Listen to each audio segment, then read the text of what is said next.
আসসালামু আলাইকুম, কি অবস্থা সবার? এটা হলো সিম্ফনি ইনোভা 40 এন্ড এইটা হলো টেকনো স্পার্ক গো 2। টেকনো স্পার্ক গো 2 464 ভেরিয়েন্ট বাংলাদেশে পেয়ে যাচ্ছেন 10,999 11,000 টাকায় এন্ড সিম্ফনি ইনোভা 40 10,999 টাকায় 6128 ভেরিয়েন্ট পাচ্ছেন। আপনারা অনেকেই কমেন্ট করেছেন ভাই টেকনোটা বেটার হবে নাকি সিম্ফনিটা বেটার হবে।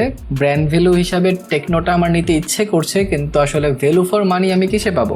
কম টাকায় সিম্ফনি কি আসলেই ভালো জিনিস দিচ্ছে নাকি ভালো জিনিসের নামে শুধু কষ্টই পেয়ে যাবো আমরা? এই সব কিছুর অ্যান্সার পাবেন আজকের এই ভিডিওতে। তো হ্যালো গাইস, কেমন আছেন সবাই? আমি রবিন, আপনারা দেখছেন মোবাইল বাড়িতে। চলুন শুরু করা যাক। শুধু যদি আমরা আনবক্সিং নিয়ে কথা বলি তাহলে সিম্ফনিতে আপনারা সুন্দর বক্সটা খুললে সুন্দর ফোনটা পেয়ে যাবেন। ফোনটা সাইডে রাখলে একটা ট্রান্সপারেন্ট কেস দেওয়া হয়েছে, কেসটা সাইডে রাখলে কিছু paper work and SIM ejector পেয়ে যাচ্ছেন। এটা সাইডে রাখলে একটা 18 ওয়াটের অ্যাডাপ্টার পাচ্ছেন এন্ড টাইপ সি কেবল পাচ্ছেন, আর তার সাথে একটা হেডফোনও দেওয়া হয়েছে, which is great. On the other hand যদি আমরা টেকনোতে দেখি তাহলে টেকনোর সুন্দর বক্সটা খুললে সুন্দর ফোনটা পেয়ে যাবেন। ফোনটা সাইডে রাখলে একটা হাই কোয়ালিটি কেস পেয়ে যাবেন আপনারা। কেসটা সাইডে রেখে একটু নিচে নামলে paper work and SIM ejector রয়েছে, এছাড়া 15 ওয়াটের একটা অ্যাডাপ্টার পেয়ে যাচ্ছেন এন্ড একটা টাইপ সি কেবল পেয়ে যাচ্ছেন। আনবক্সিং এক্সপিরিয়েন্স অলমোস্ট সেম ছিল, বাট হেডফোন দেওয়ার কারণে সিম্ফনিকে ধন্যবাদ দেওয়া যায় এখানে।